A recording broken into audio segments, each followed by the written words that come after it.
Viva বোর্ডে ভালো করার জন্য একটা টিপস শেয়ার করি।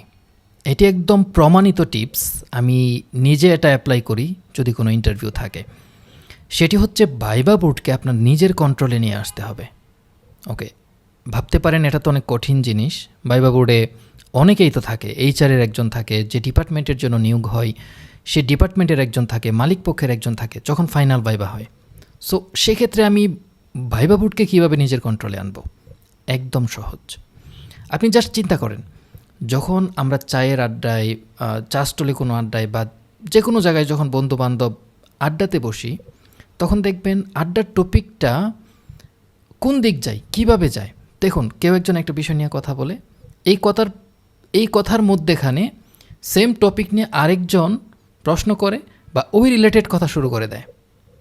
ব্যাপারটা কীরকম? ইন্টারভিউ বোর্ডে যখন আপনাকে প্রশ্ন করা হবে, সেই প্রশ্নের উত্তরগুলো থেকেই কিন্তু আপনাকে পরবর্তী প্রশ্নগুলো করবে।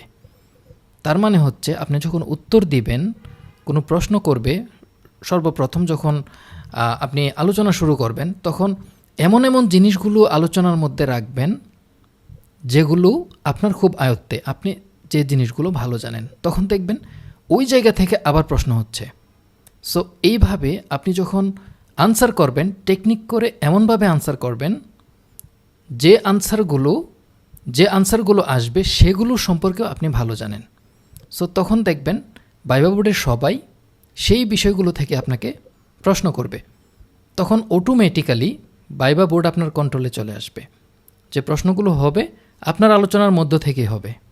সো এই ট্রিক্সটি অ্যাপ্লাই করবেন, আপনি 99% সফল হবেন। ধন্যবাদ।